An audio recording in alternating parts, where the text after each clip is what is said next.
Good afternoon, and thank you for joining our webinar on creating an e-newsletter. Let me know if you can't hear me. Our sound was having a little issue, so we just switched methods, so it should be working now, but let me know if for some reason you can't hear me. All right, I'm gonna go ahead and get started. All right, so I'm Jeanette Rooney, and I'm the Assistant Director for Local History Services here at the Indiana Historical Society.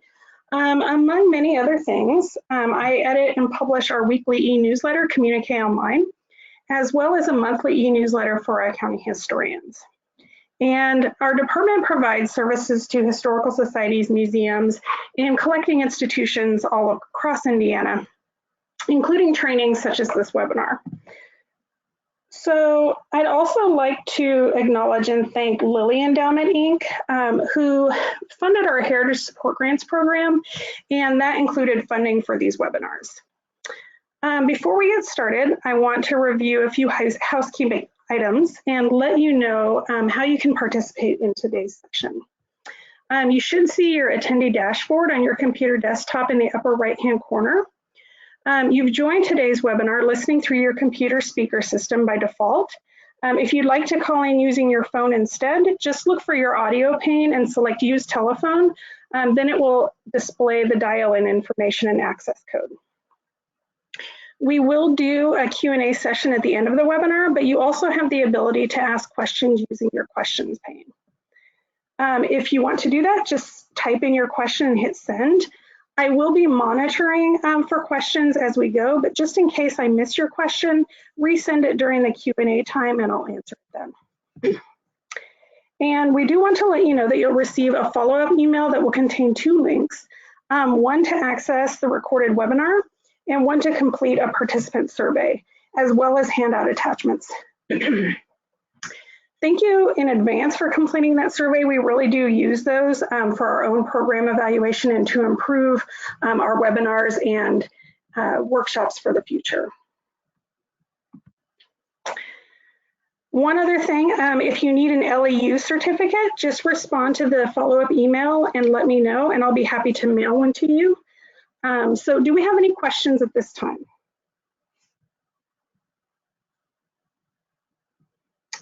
Okay, we're going to do a quick poll question before we get started. We would like to know how many people are watching with you today. So you should see the poll question pop up on your screen.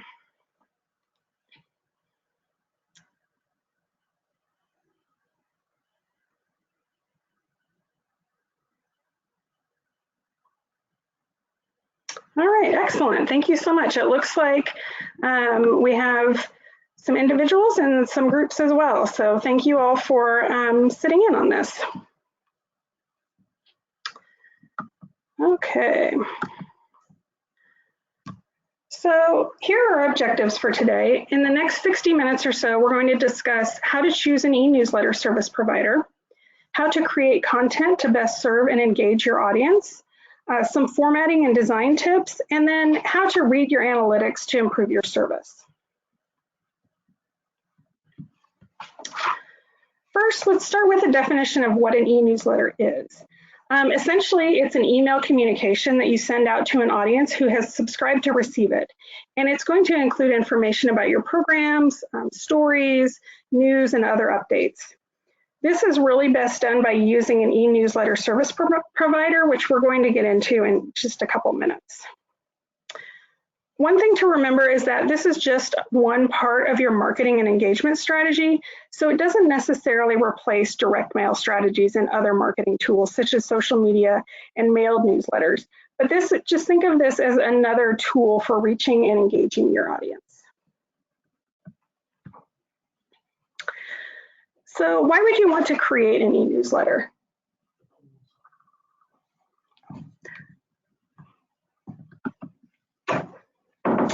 For one thing, you can use it as another tool that helps you achieve your mission. For example, if your mission is to share the stories of your community, this can be one way to do that. It can also be a method for maintaining relationships with your members and audiences, as well as a way to recognize donors, volunteers, and other supporters. It's also a great marketing tool that you can use to promote some of your programs and events, as well as other achievements and information about your organization.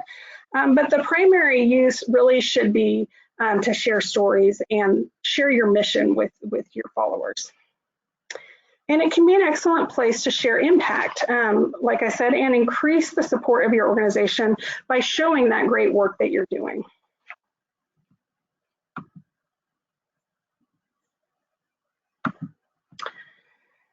So if you're just getting started with an e-newsletter, or if you're revising your current one, there are a few tips to think about.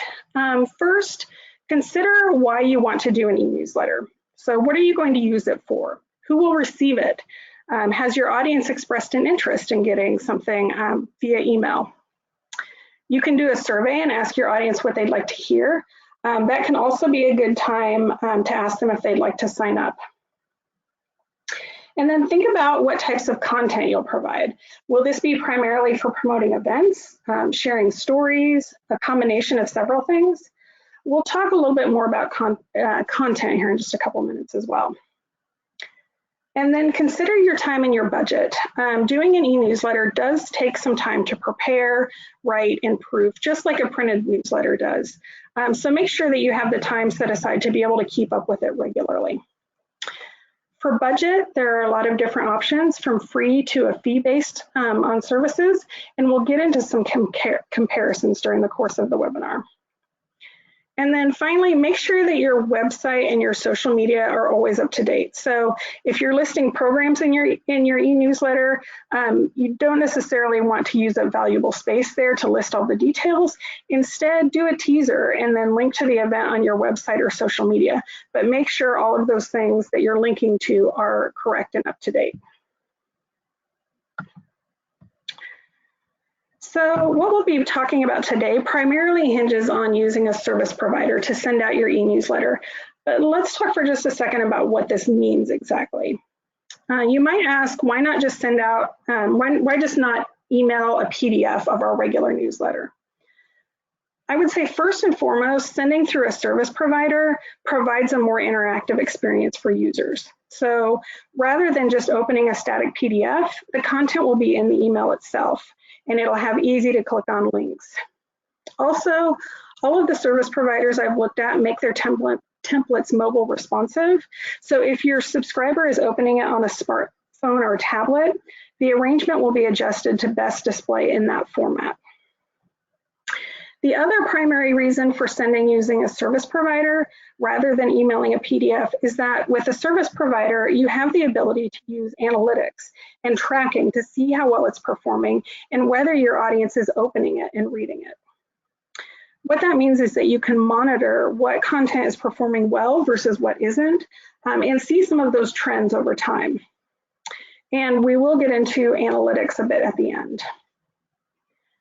And then even though the e-newsletter is being sent through a service provider, it will still look and act for the subscriber as though it came from you directly. So your chosen email will be displayed in the from line. And if they hit reply, their response email will come directly to your inbox. The other thing to note is that when you first send an e-newsletter through a service provider to a subscriber, it might go to the spam folder until it's marked as safe, but the same can also be true for sending a PDF attachment. Plus, if you're sending out large volumes of emails at one time from your own email rather than using a service, many email providers will flag you as sending spam and block your message. So I will say that there's nothing necessarily wrong with sending out a PDF attachment newsletter, and sometimes it might be the best option, but overall for both the subscriber experience and the features you have access to, I would suggest using an e-newsletter service provider instead.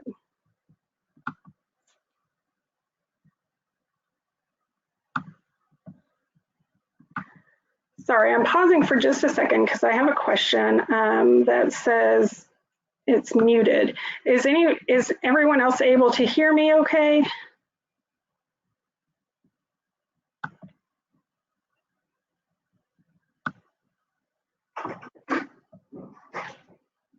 Okay, I'm not sure why that one would be muted,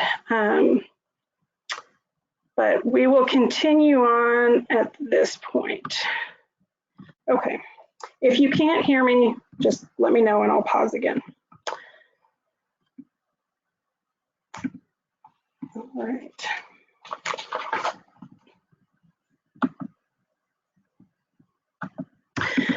So when you're choosing a provider, first determine about how many subscribers you think you'll have and how many emails you plan to send. Providers generally base their pricing on both of those factors first, followed by features. The other thing is always take advantage of the free trial periods offered by different service providers. All of the ones that I know give a free trial period of usually up to a month, so you can really get a feel for the service. While you're in that trial period, I would not suggest actually using it to send out to a list at that point, but rather just use it for internal testing. Use that trial period to get a feel for how the system works, such as importing emails, using the editor, and what the sending process is like. When I'm trying out a service provider, I have several personal email addresses. I have one in Gmail and one in Hotmail, as well as my work email. And so what I do is I set up a list using those, as well as maybe a few coworkers. And then I use that for testing the sending capabilities.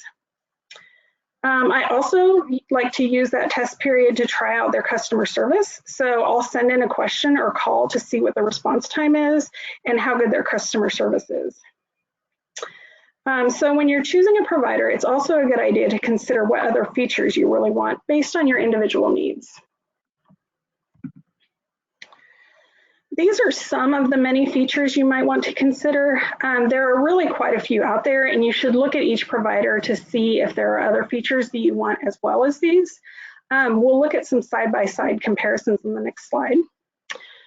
Earlier, we mentioned mobile responsiveness. Basically, that's how it will be reformatted to fit on a smartphone or a tablet or other device. Generally, all service providers do this, but it's not a bad idea to use that trial period to see how it actually looks when it comes across on a smartphone. And when you're in that trial process, it's also a good time to see how easy it is to add contacts to your list. Whether it's a smooth process or cumbersome, will it let you use Excel to import lists, things like that. One other thing to consider is whether you want the ability to segment your contact lists. Different providers might offer this in slightly different ways, so it's a good idea to use that period to try that out. Basically, segmentation allows you to create lists within your lists so that you can tailor content based on users. So for example, you might segment by activity type, such as who has clicked on links within your emails versus who hasn't. If you have the right information, you might also segment by how they interact with your organization, such as members versus non-members versus volunteers. And then you can tailor your content to fit the interests of each group if you want to. Again, like I mentioned, it's a good idea to see what customer support options are available because they don't all have the same options based on what you think you need. And then check and see what reports and analytics are available. All of the services offer generally the same basics, but consider whether you want any advanced reporting features. And then one other feature to consider is A to B testing, which is also called split testing. What this allows you to do is test multiple options against one another to see which one is more likely to have a good feedback from your audience. So you could test it with images, with a subject line. What basically happens is you create 2 e-newsletters with the different features that you want to test, say 2 different images, for example. And then each option is sent out to a small selection of your subscribers. And then the one that gets the most interaction is basically declared the winner, and then that version is sent out to the rest of your subscribers. Most service providers do have this option.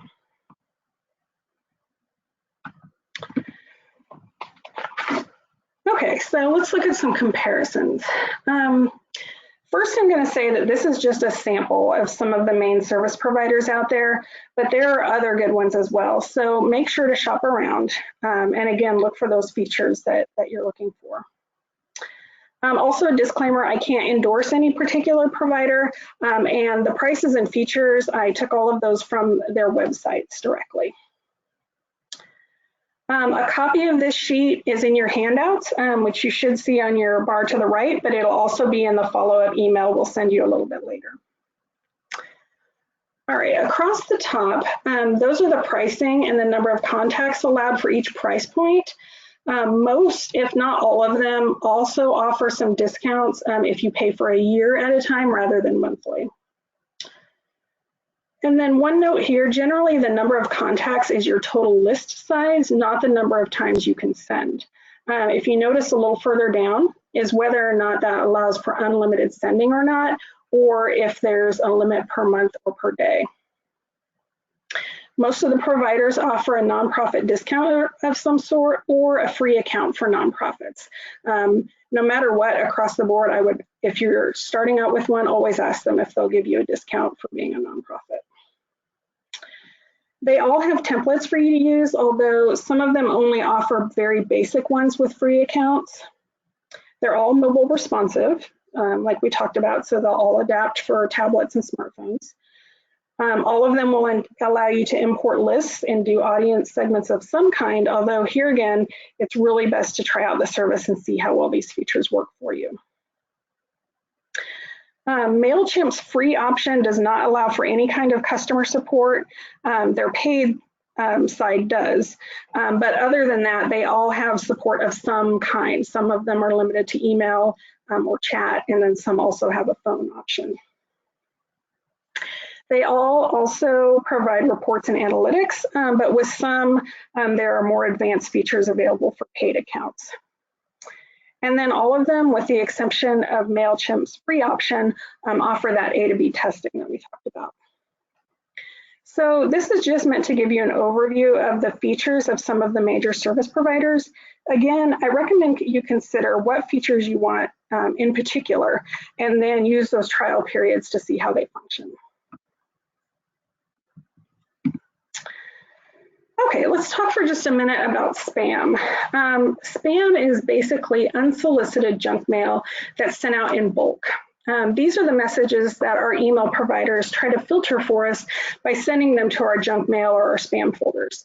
And if an email sender violates enough rules, they can be blacklisted or blocked entirely.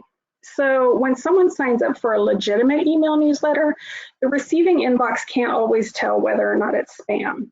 And so it's a really good idea to recommend to your subscribers that they look for it there the first time and then mark it as safe so that it shows up in their main inbox from then on. In addition, though, there are some rules that email must follow to avoid spamming. The CAN-SPAM Act is a law that spells out rules for commercial email. Nonprofit e-newsletters might or might not fall under these laws depending on the content. However, I would still highly recommend always following them as a best practice. Plus, even though some of these things might not technically be illegal for you, they might still have the potential to get you blacklisted from some email servers. So some of the main points under the CAN-SPAM Act are that you can't use any deceptive headers, any deceptive from names, that is the email that the message is being sent from, reply to addresses or subject lines. So basically just be yourself and be upfront with your content. You always have to provide an unsubscribe link, which your email service provider will generally do for you automatically. And then you also always must include a physical address, which then your service provider will put at the bottom of your emails. Another thing that you should always get permission is that you should always get permission before subscribing anyone to receive your e-newsletter. What this means is express verifiable consent to receive the e-newsletter from you. So what that means in essence is that if you have a list of emails from, say, visitors or members, you shouldn't just automatically sign them up to receive an e-newsletter. Instead, I would recommend emailing them directly to tell them about it and offering them the option to subscribe. The other thing is make sure that you're giving that opt-in information, advertise it all over, put it on your social media, put it on your web page, give people as many options as possible to sign up for your e-news. Then after anyone subscribes, make sure they get a welcome email. You can generally set up a personalized welcome email that will go out automatically from your service provider whenever someone subscribes. And then consider using double opt-ins. This is when, after someone subscribes, the service sends the subscriber an initial subscription email asking them to click on a link to confirm that they actually do want to subscribe. That's called a double opt-in. You should also authenticate your email address that will be used in the from email on your e-newsletter campaign. So basically, when another email service receives an email from you, it looks to see if it can find credentials to make sure that you are who you say you are before it allows it into the inbox. There are a lot of different ways to authenticate emails, but most e-newsletter service providers will help you with that. If your email is tied to your own domain, like ours is here at indianahistory.org, then your internet service provider or your IT person can help. If you have another service like Gmail, they offer authentication within their own email system, so look for it there. And then also keep an eye on your lists. Make sure that your any emails that you're sending to that bounce regularly are removed to kind of clean up the list. Your service provider will generally help you with that. And then check your content and subject lines. There are tons of words that can trigger spam, such as number one, act now, guarantee, things like that. I've included a list of or a link to a list of those in your handouts. And then one final note, your service provider will probably do a spam check and flag anything that could potentially be marked as spam in your e-newsletter before it goes out. So if that happens, just follow sort of what it tells you to remove and remove anything that might potentially cause some of those red flags. Okay, we're going to switch gears to talk about what content to put in your e-newsletter. Are there any questions about what we've talked about so far?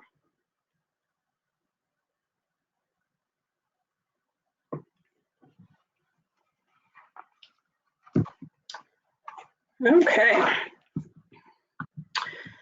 So let's start out with the subject line.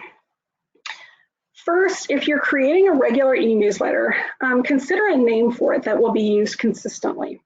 You could go with something like Dispatch or Gazette or Thoughts. You can also do something catchy that creates a unique tie-in to your organization. I subscribe to a lot of e-newsletters, and there are some really creative names out there. For example, one of the ones that we'll see here in a little bit is from the Wabash and Erie Canal Center, and they call theirs Online Currents. Another one that I subscribe to, the nonprofit Risk Management Center, calls theirs Risk E-News. But whatever you decide on, keep your subject line brief and to the point, and make sure that it fairly well captures what the e-newsletter is about. And then use it consistently so that your readers know what it is as soon as they see it in their inbox. Another thing to keep in mind is pre-header text. This is the descriptive text in your inbox that it reads as a description of the content. The example here is a program announcement that I got in my inbox from Indiana Landmarks. So you can see the from line, it shows that it's from Indiana Landmarks. Their title gives a short version of what the program is. So that's their subject line, a greatest hits of Indiana architecture. And then the pre-header text elaborates a little bit more on what this is about.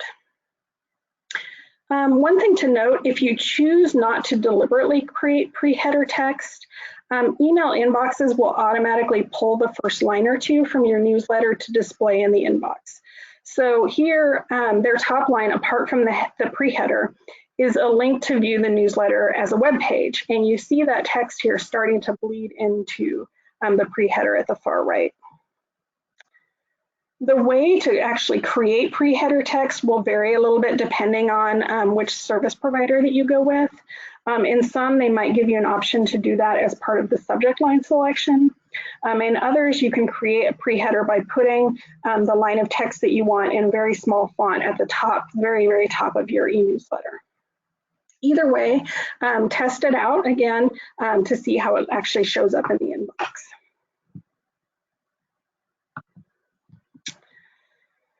All right, now let's dive into creating content.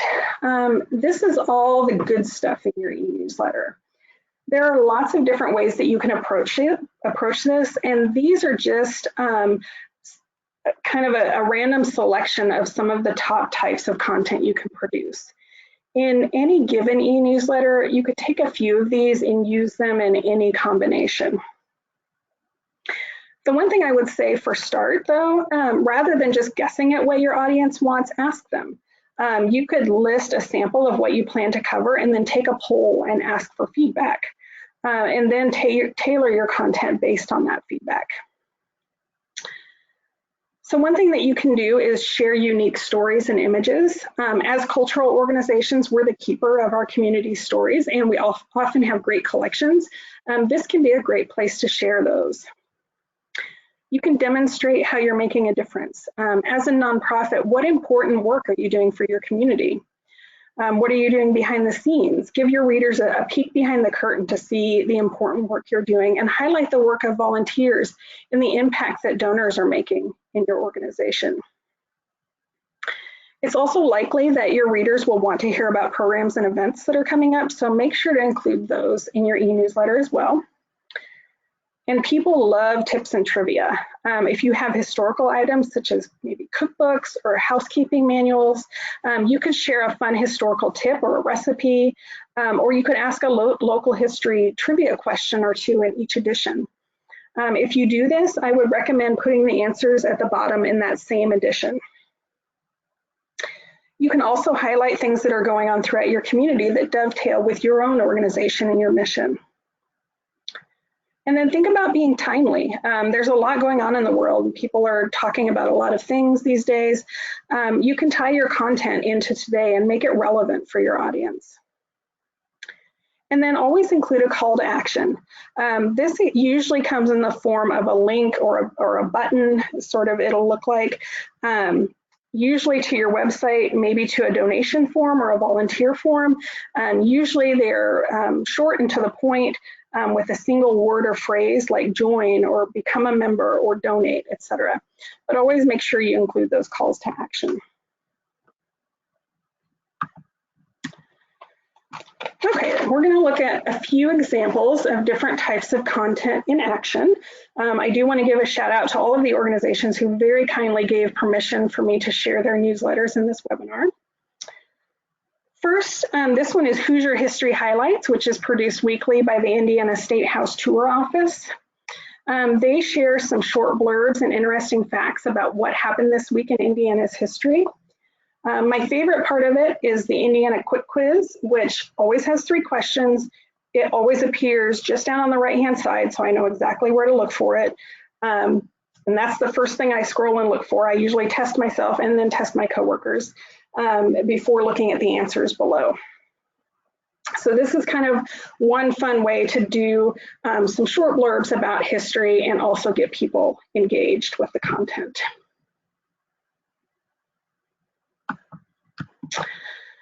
One of my other favorite e-newsletters is Links from Indiana Landmarks. This is one of many different e-newsletters that Indiana Landmarks sends out. This particular one is a short e-newsletter. It doesn't ever include any images, but they write in a very personable, very light tone, and they share really interesting links every week.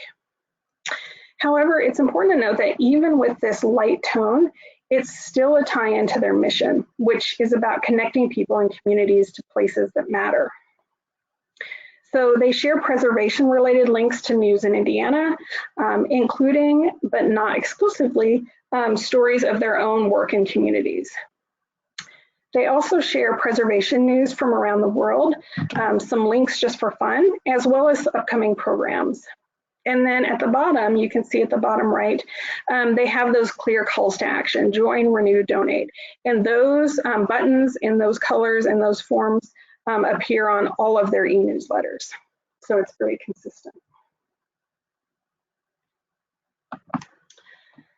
And then one other content example, this is our online currents from the Wabash and Erie Canal Center. They are an all-volunteer organization here in Indiana focusing on the Wabash and Erie Canal in their area.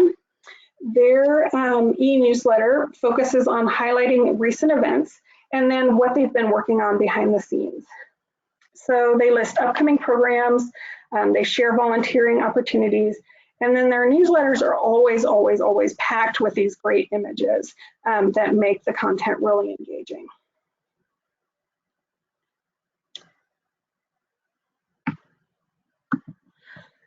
All right, we've talked a little bit about the types of content, but what about the actual writing?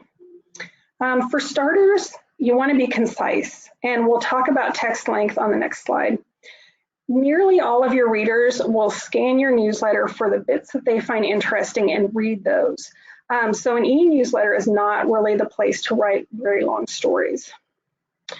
For example, if you have a blog post on your website, instead of repeating the text in your e-newsletter, just pull out a bit of the teaser text and then put that in your e-newsletter and then link it to the actual post. That will help drive people to your website as well. And then the same goes for programs and events.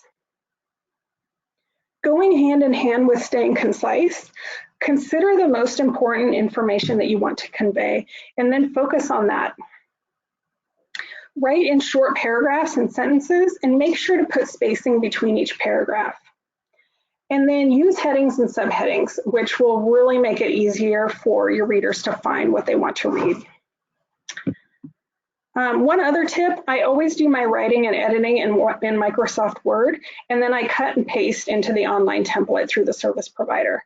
That's really just a good practice generally that provides a backup of the text and also makes the writing and the initial editing process a little easier.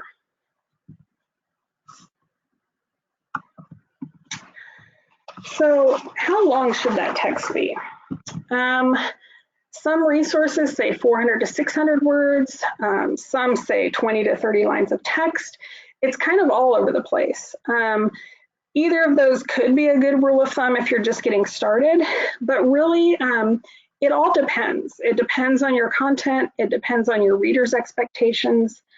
I would say rather than focus too much on any specific number, consider your audience and ask your audience and think about how you'll best get your message across. Again, the key to this is really just being concise. So never use 10 words when 3 will do. And then also consider your layout and spacing, which we're going to talk about a little bit later, because that will help with this as well. All right, I have one example of a very good concise e-newsletter. This is the monthly scoop from Indiana Arts Commission. They use really short paragraphs of about 80 words or less. And then in each subsequent section, they keep it really concise with just individual sentences that link to more information. They also use subheadings with dividers that make it really easy for readers to be able to see what each section is about. And then each paragraph or sentence has a space between it. That's always really important to help with readability.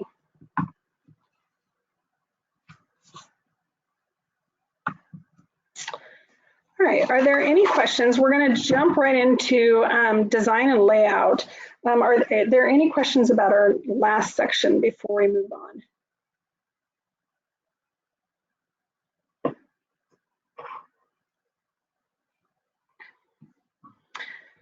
Okay, so getting started with design, good design really will help get your message across. So we're going to go over some tips for creating that good look. The first thing, all service providers will have some templates you can choose from to get started. I would avoid anything too flashy, but instead use one that really allows your content to shine. You can choose one that has a large section for feature stories and then smaller sections below, or you can choose one that you scroll through multiple feature stories. And we'll look at a few examples of each of those later. All of them will allow you to add and remove sections and adapt as needed up to a point. And when you're deciding on a template, before settling on a choice, try filling it up with content. When you're using that trial period, create it, put your actual content in there, because then you can see what it looks like and decide if that's really the best layout to get your message across. So once you've chosen the layout that works for you and adapted it as needed, you can save it as a template and then keep reusing it and adapting it for future e-newsletters.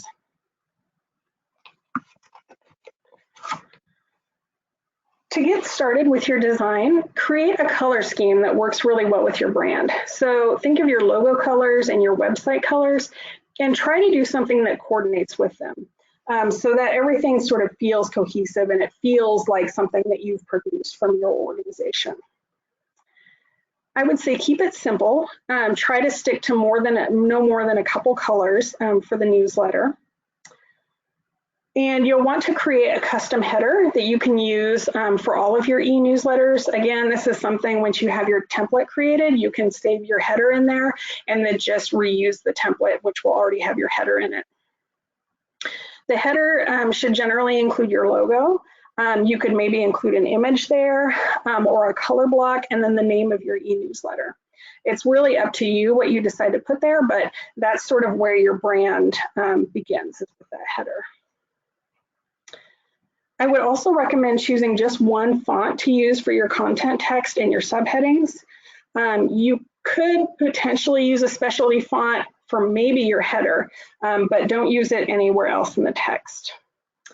The font should be either a basic serif or sans serif fonts. Serif fonts tend to have the little tips, if you see in the example on your screen, those are called serifs. And then sans serif just means without the serifs. Serif fonts tend to look a little more classic, while sans serif fonts tend to look a little more modern. Typically, sans serif fonts are used a little more often in e-newsletters, but neither is right or wrong. It really just depends on your design. Also think about text sizes. I would go no smaller than 12 point for your body text, but maybe as much as 14 to 16 point, depending on your font, depending on your content, and depending on your reader's preferences. For headings and subheadings, you should go much larger and bolder. You want to make those stand out from your content so it's easy to scan. Those you could do up to 18 point, even up to 22 point or larger. Whatever you decide on that you're going to use for your body text and your subheadings, though, just be consistent and use it the same way throughout your e-newsletter. One other note about body text, left aligned. It should always be left aligned. You can occasionally center one or two lines of standout text if you need to, or maybe headings, but no more than that. Any sort of body text where you're looking at maybe a short paragraph, it should always be left aligned. You don't want to center or justify the text. Both of those actually make it really harder on the reader, and it reduces accessibility. And then finally, throughout all, you want to be consistent. Again, you want your total e-newsletter to be cohesive. So repeat the same elements throughout, the same colors, the same fonts and sizes for the body text and subheadings, design elements, etc. All right. And then, like we talked about earlier, one of the main reasons for that consistency is to make it scannable. Like we talked about, most people will scan or basically look through it quickly to find the bits that they think they're going to be interested in and want to read. And our e-newsletters should all make this really easy to do. If it's not easy to scan, many people might just not take the trouble to look at it at all. So you want to use, again, larger, bolder fonts for subheadings.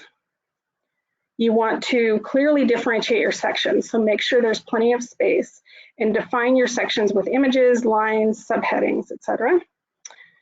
If there's more than one paragraph in a section, include space between each paragraph, and then use the same color for all your links throughout. Okay, so here are all the pieces and parts of an e-newsletter. Notice the consistency here with the colors, text, fonts, and the design elements. The only two colors that they use in this design outside of what comes from the images are that beige grayish and orange, which come from their logo. They use the same font and size for the body text and subheadings throughout, and the subheadings with the images above them make it easy to see where each section starts. Because of this, it's also really easy to scan it to find the information you need, so you can really take in at a glance what the newsletter contains. The top section is the header. That's where their logo is. It's also the area where, depending on your service provider setup, your pre-header text can go. Also at the top of the header, you should always have a link available to a web version so that people who can't view the e-newsletter through their email can see it online instead. Your service provider should have a setup to help you do that pretty easily. Then we have the body of the newsletter. That's where we find the majority of our text and images. You can see they have the text broken up into small paragraphs, plenty of spacing, consistent orange links to more information. Again, there are clear call to action buttons at the bottom. And then in the footer, we find the contact information. And as well as the web links, social media links. Depending on your design, those could go at the top, just below your header. Instead, they don't necessarily have to be at the bottom, but that works well for this design. And you also want to include your e-newsletter policy at the bottom, which shares some info about what your newsletter is all about. So who it goes out to, how to contact you, and how to unsubscribe. And then at the very, very bottom is the section that the e-newsletter service actually inserts. That's where it's got the forward link, unsubscribe, and other options, and your physical address.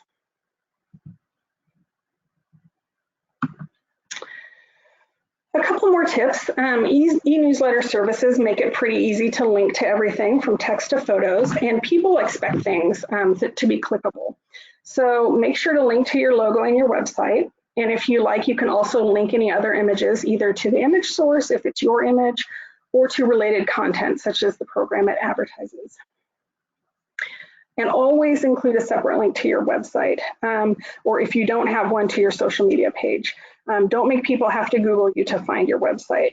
This may seem really obvious, but you'd be surprised how often it happens with e-newsletters and press releases. One other important tip, many email inboxes, when they receive an e-newsletter, won't automatically open images unless the user has specified that they want to do that. So when the email arrives, the image will look like the email on the left in this example. So this is how it arrived in my inbox. Other than the subject line, I really had no idea what this email contained, because there's no text included other than what was typed in for the date, August 2019. When I went ahead and clicked on to download the images, I find all that great content, which you can see on the right that I couldn't see before. So the thing is, since their text, which you can see at the right, was evidently inserted into their template as an image rather than typing or pasting text copy into the template, it came to my inbox as something I couldn't see without downloading images. If they had instead typed or pasted the text copy in the template, the text would have appeared in the left example, even though the images didn't. The problem with this coming through the way as it did is that I didn't actually bother to download the images, and instead I deleted it. I actually found this in my deleted file to use as an example. Now that I've seen it, I do actually want to read it. But the lessons from this are, don't create an image of any important text. Instead, type it or paste the text in. And then consistently use great images in your e-newsletters. If you do that, many of your readers will come to expect seeing your great images, and will either click to do that or automatically enable their images for you. All right, so this is a not so well designed e-newsletter I put together based on the content that appears in our weekly e-news communique online. If I sent this out, our readers might be a little confused. For one thing, the background and the header here aren't connected to our brand at the Indiana Historical Society. It doesn't look like any of our other materials or our branding. There's no clear color scheme. There are too many different fonts and font sizes. Nothing really looks cohesive. Some of the alignment is off. And then the background and the dotted lines, as well as the highlighted text, actually detract from the content rather than enhancing it. It's not scannable. Your eye just sort of jumps all over the place trying to figure out what the content is there. So basically what happens is when you have too many elements like this, they all end up sort of detracting from the content rather than enhancing it. Just for reference, to the right is the actual Communique Online. So that's what it looks like normally with different images and content each week.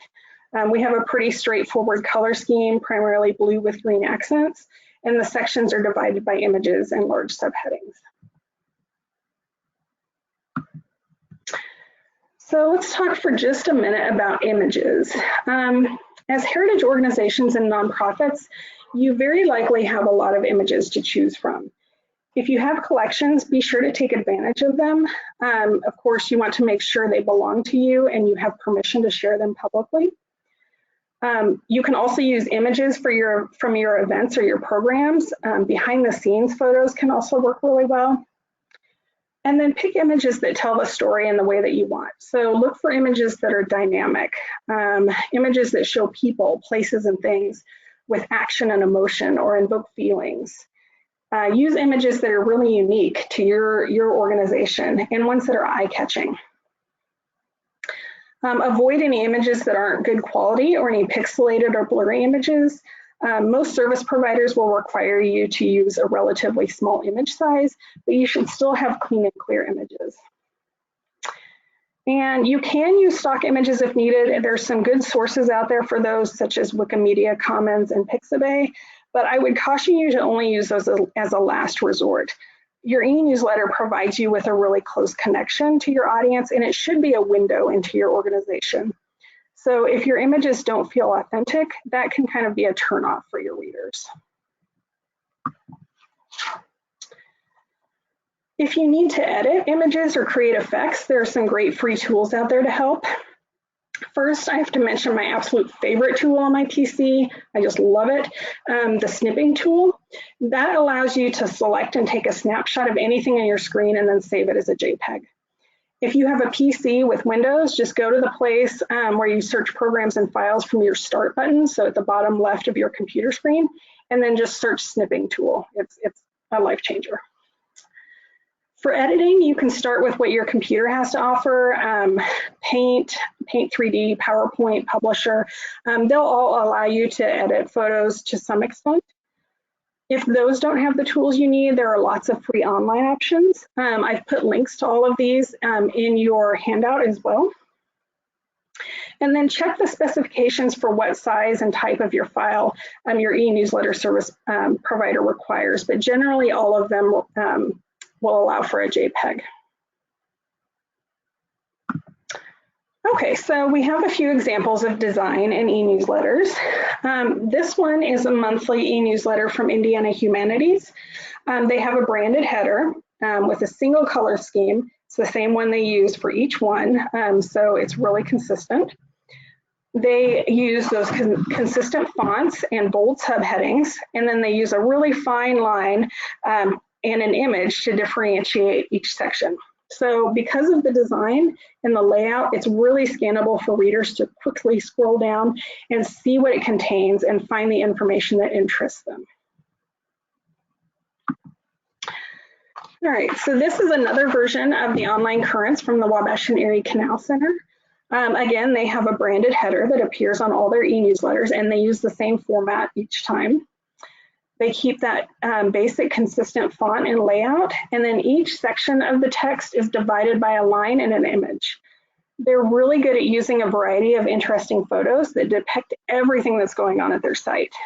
So they have behind the scenes planning photos, they have fun event photos, highlights of volunteers working. Each photo that they use is a really strong representation of the subject that it portrays. And then this last example is one from here at the Indiana Historical Society that our marketing department puts out. Again, it's a simple branded header and a color scheme that coordinates with our branding. The fonts are really consistent throughout. Even though there are a few different colors, the sections with the unique photos and headings and unique color coding for each section make it really easy to scan.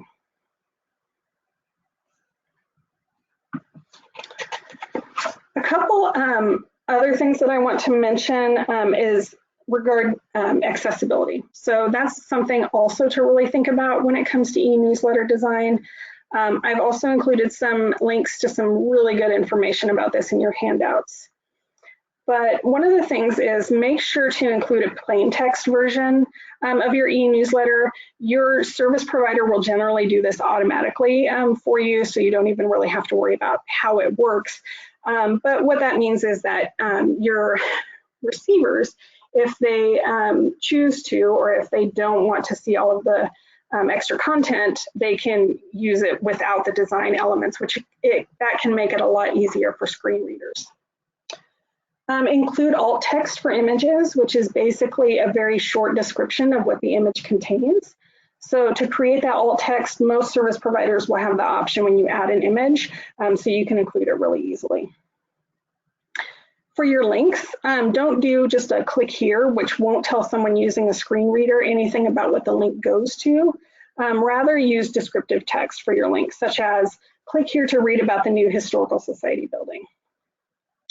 And then for your design, always make sure there's enough color contrast, particularly for text, for it to be easily legible. All right, we're at our final section. We're going to talk a little bit about scheduling and analytics. Are there any questions before we jump into our final few minutes here?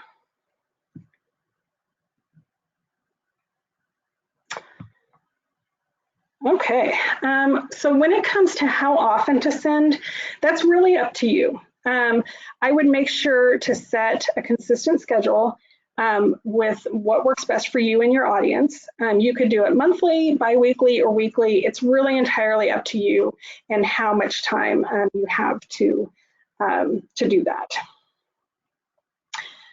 There are different ideas about what days of the week are best for sending, but I'm not sure there's a huge difference. You can test out several different days and see what works best for you and your audience. Again, make sure you leave enough time for editing and proofing, and always have someone else read it for clarity and spelling and punctuation. And then again, always use the test function to send a version to yourself so you can see what it looks like and check the formatting and links. Okay, we have one question. Any tips for coordinating with a printed newsletter? My suggestion is if you have the capability to save the PDFs of your printed newsletter on your website, you could pull some text and then link to it in your e-newsletter. That would probably be my best suggestion, is to archive those on your website if possible. Either that, if you don't have that capability, I would say pull some of the key text to then put in your e-newsletter.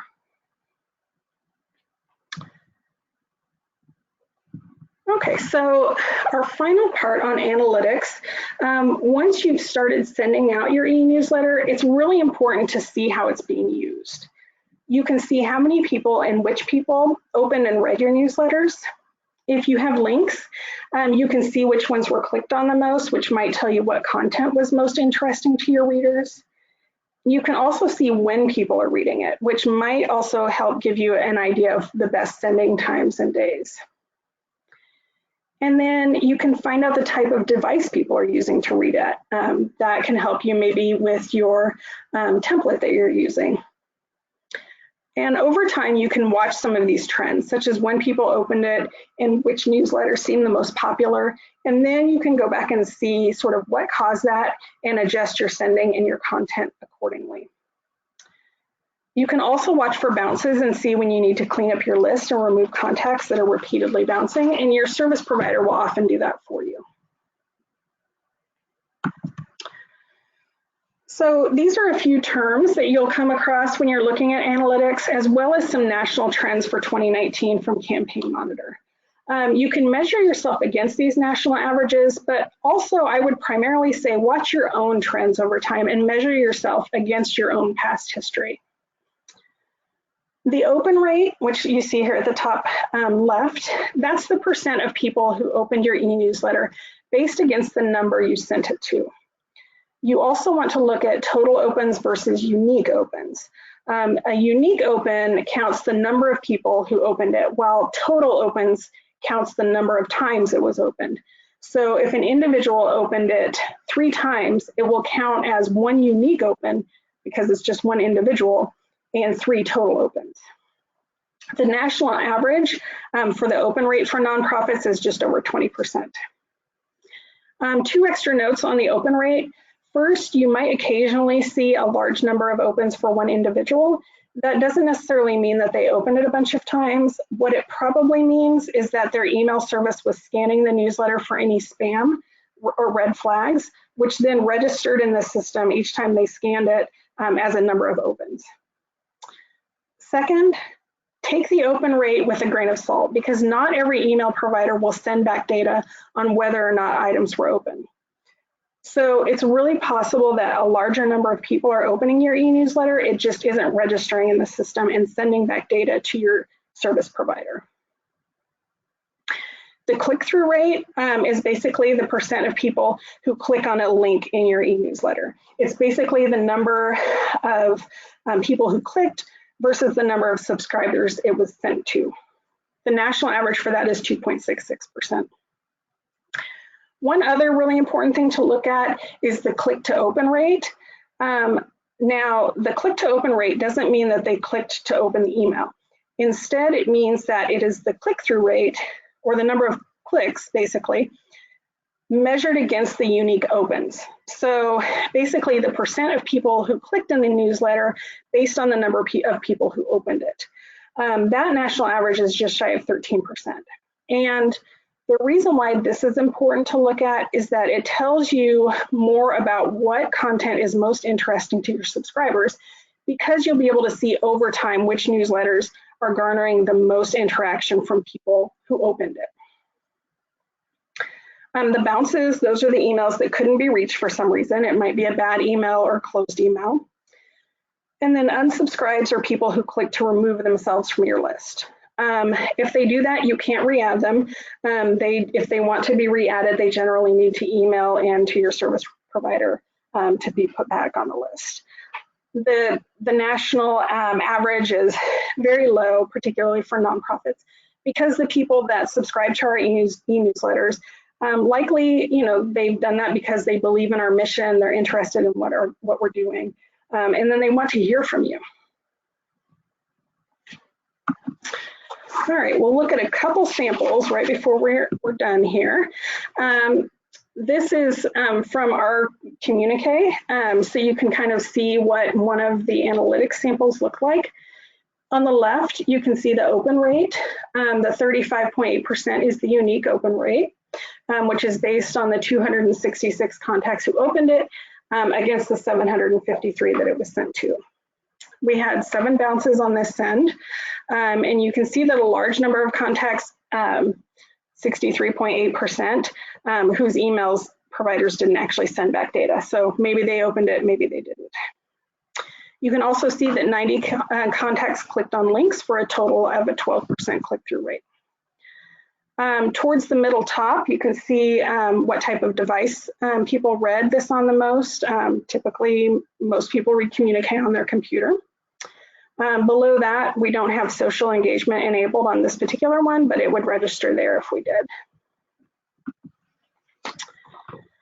And also in those same analytics, we can see on the left here which links were most popular based on the number of clicks each one had. In the center, we can see what days and times people opened it. And then on the dashboard to the right, we can track e-newsletters over time. So this is our click to open rate. I see that my highest one was on 8.2, so I might go back and take a look at that and see what content in that one was the most interesting. Okay, so final thoughts. First, make it easy for people to sign up, put those opt-ins everywhere on your website and advertise it on social media. Throughout your e-newsletter development, always consider the user experience from the content to the design and layout. Make sure it's skimmable. Provide content that your readers really care about and are interested in. Make it worth their while to sign up and continue to receive your newsletter. And then be concise. And if you're doing a regular e-newsletter, set a consistent schedule and then stick to that so the users know what to expect and will start to look for it in their inbox on a certain day and time. And then finally, allow for some feedback. Give an email address for feedback and occasionally survey your audience to make sure that you're hitting the mark. Okay, so we've ended right at time, so I don't want to keep you all over, but I can stay on here for a couple minutes if anyone has any additional questions. Again, you're going to get a follow-up email from me that will have the link to this recorded webinar, our survey, which we so appreciate you filling out, and then the attachments that were on this. So let me know if you have any other questions. I'll stay on here for just a minute and answer any questions that pop up. Thank you so much for joining us and have a really great day.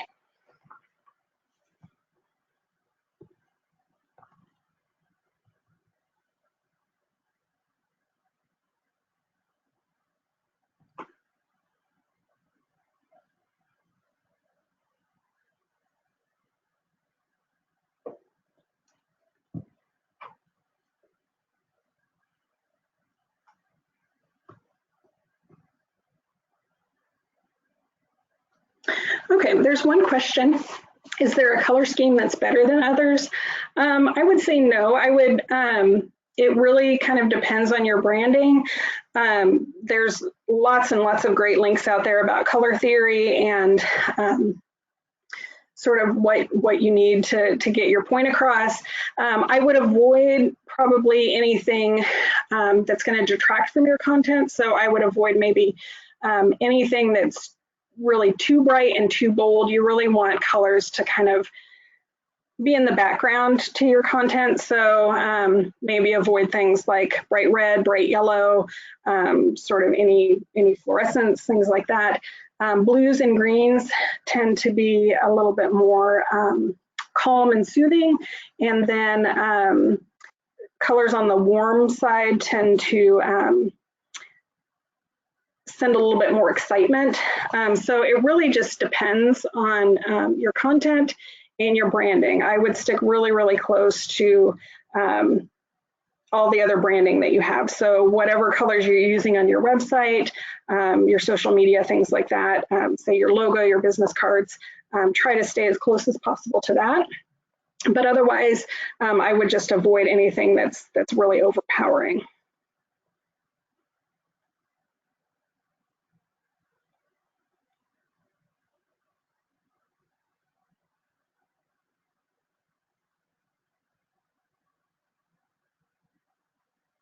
Okay, I'm going to go ahead and close off. Thank you again, everyone, for joining us. Again, if you have any other questions, feel free to email me. My contact information is here, and then you're going to hear from me here in a little bit with a follow-up email. I really appreciate you all sitting in with us today, and have a good afternoon. Thank you so much.